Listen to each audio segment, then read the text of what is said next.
Good evening, everybody. This is Dr. Rao. I'm doing my series on wellness, one tip a day. Okay, a tip a day on wellness. That's the title of this series. Today is day 21. We're going to talk about tech-free days. How can we really have some freedom from the technology and be really helped by it, right? I'm not against the technology, you know, but I think there's a lot of benefits when we really take a break and also understand uh, the problems that can arise by you be immersed in the technology, and forgetting about our human nature and human needs, right?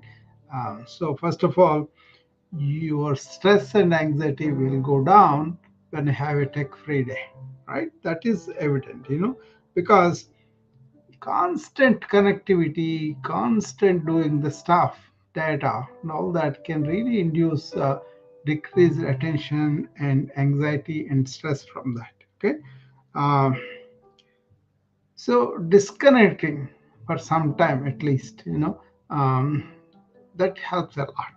Okay, so actually it promotes a calmer mental state.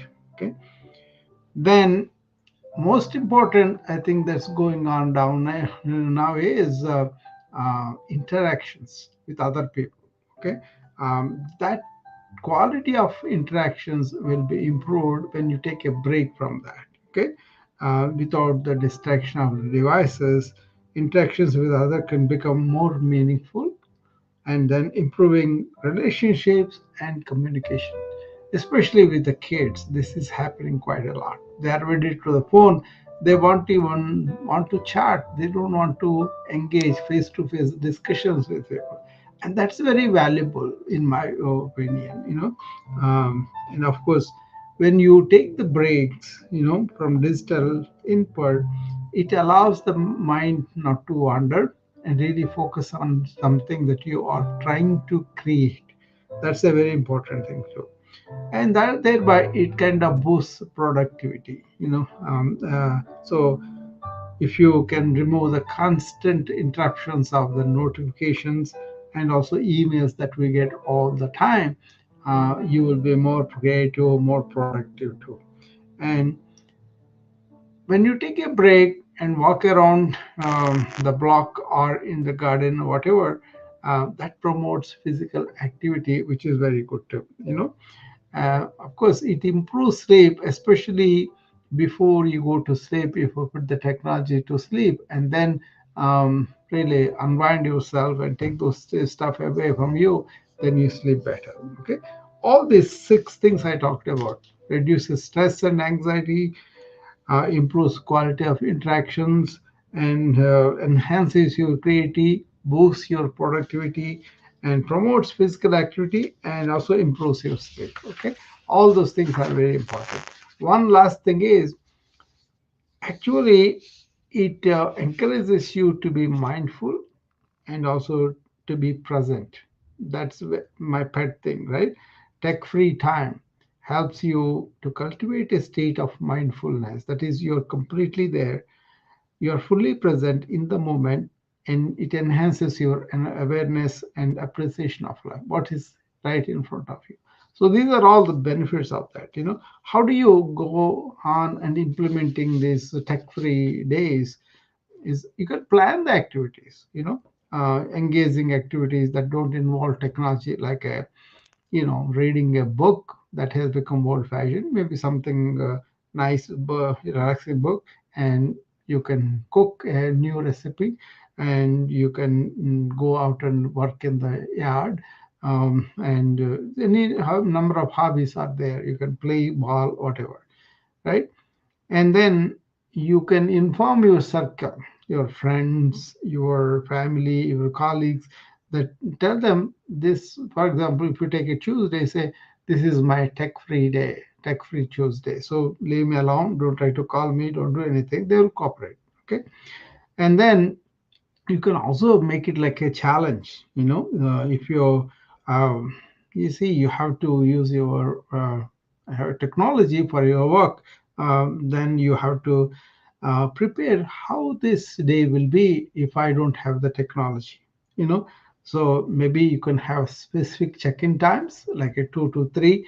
I will take break, and beyond that, before that, I will be involved in the technology, or once in a while, every hour you can do. I would suggest 1 minute for every 1 hour. Stop and take deep breaths, and that will be wonderful for you.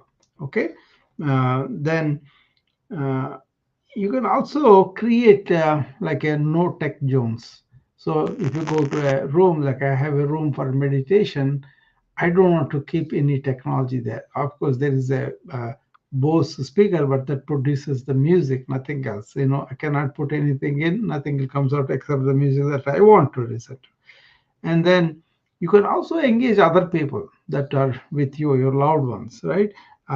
So if you engage those people in your household or your friends, to participate in the tech-free days, and that will be much more useful for them.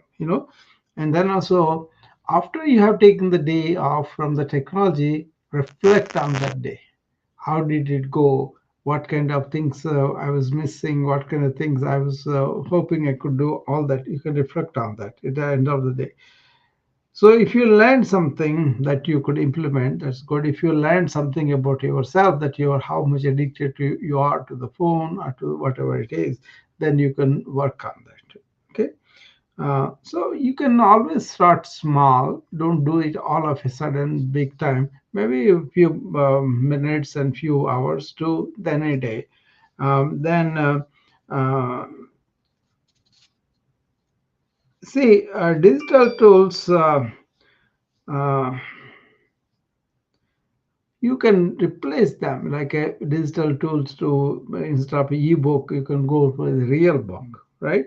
That will be a good one. And then you can always write down a journal. You see, we talked about joyful journaling in this series, right? Go back and review that, and then you can start journaling.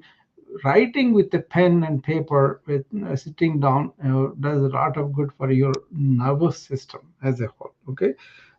Then you can always automate your responses, so you don't have to answer them, but you always do what you want to do with your customers and all. uh, Chatbots are there. We are using them, right? And then you can always reframe the whole day. Okay. uh, so if you can consider a day where you are completely free of technology and connecting with others live, or in a restaurant with a lunch, something like that. Okay.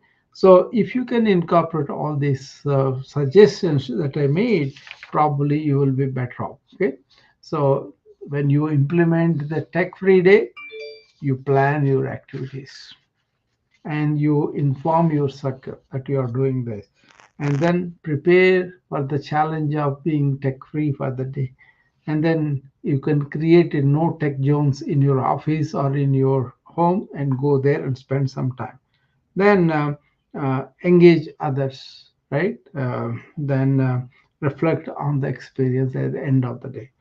And the tips are starting small, using analog alternatives, and automating your responses, using the technology to make you free from the technology, and then reframe the whole day by really doing things without technology, like reconnecting with others for life.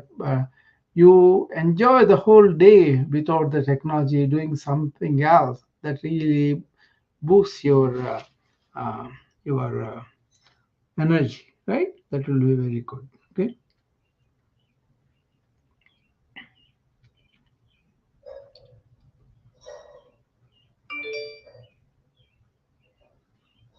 Yeah. So that is something I would suggest that you do that.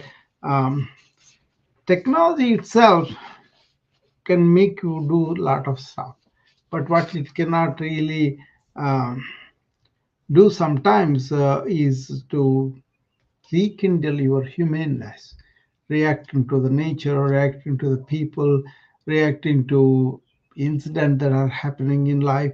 Um, all those things are important, to really be human and feel and not feel stressed and all that. You need the inner resilience. Sometimes this blue light deprives you of the sleep, and you cannot really have a quality of sleep, which is not good for you in the long run, right? So imagine all that, consider uh,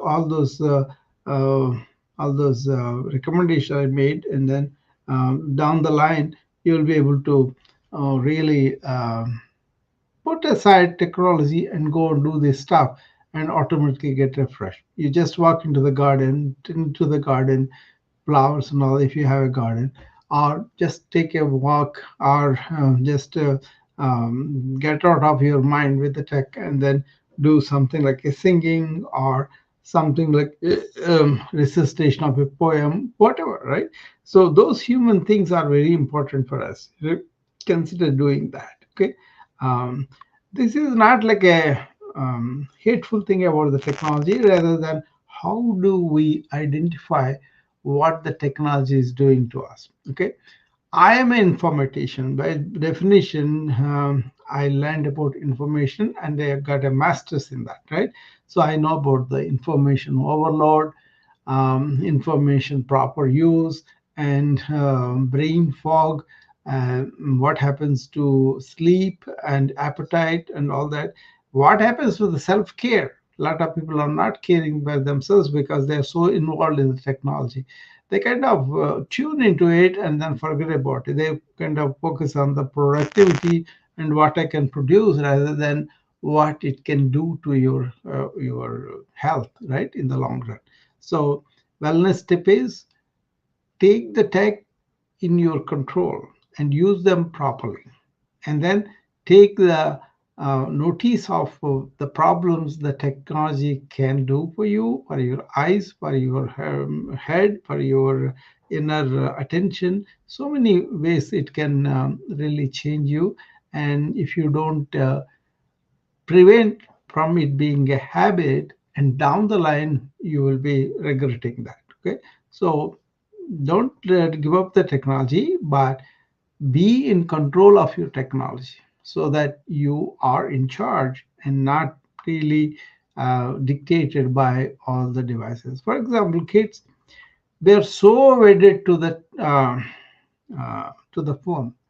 And today I saw a report on public channel on sextortion. Okay, what they are doing is, I think, from Africa, mostly on the Instagram and Discord, and Spotify. They mentioned these platforms. They are engaging kids by first, being friendly. They know they will say something about a school or something. They pick up, these are school-going children, as young as 7 year old, she reported, but there are other teenagers basically. They send them a message, and then they ask them to befriend them, and then they ask them to send a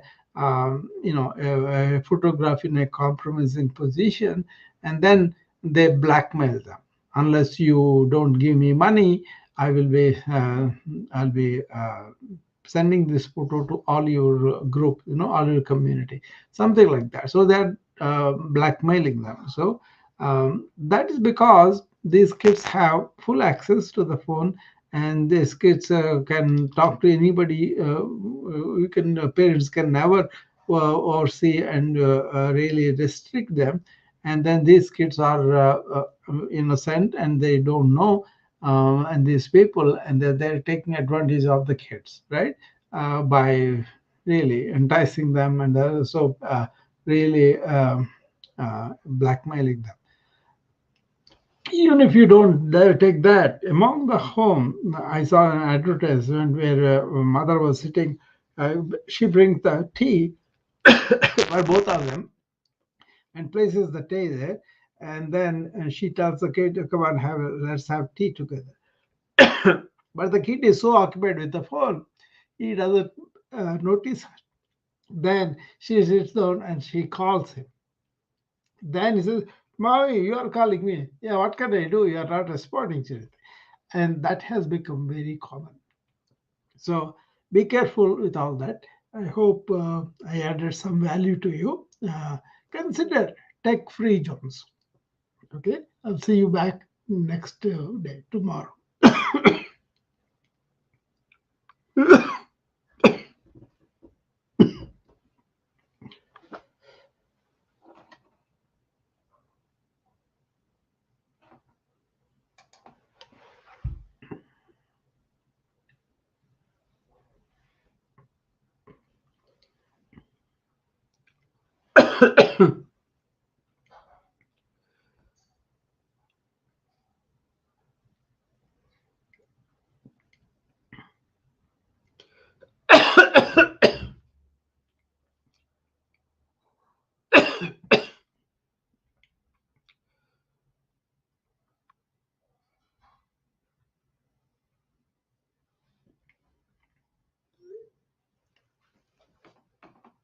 Okay.